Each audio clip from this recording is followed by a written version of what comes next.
Navbatda bizada Xitoyda ishlab chiqarilgan spalni garniturimiz keldi. Spalni garniturimiz shkopi 6 ta eshiklik.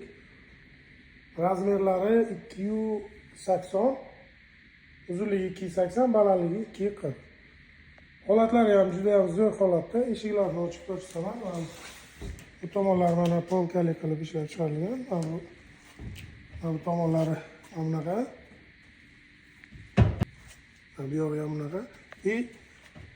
Oxirgisi ham polkalik. Va ikkita tumbuchkasi bor spalni garniturimizda. Ikkita tomonda ikkita tumbuchkasi bor. Mana bu kravati mana juda ham go'zal qilib ishlab chiqarilgan. Kravatimizning razmeri 2 ga 220. Matrasi ortoped, yangi matras qo'yilgan. Spalni garniturimizning turmosi ham juda ham chiroyli qilib ishlab chiqarilgan.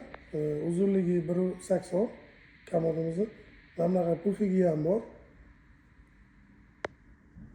Mana bu yoqda mana 5 ta tortmali chesteri ham bor. Juda ham chiroyli qilib, go'zal qilib ishlab chiqarilgan. Agar kimga kerak bo'lsa, bemalol murojaat qilinglar. Narx qiziq bo'ladigan bo'lsa, Telegram kanalimizga o'tsalaring, o'sha yerda narxlar bilan qo'yilgan.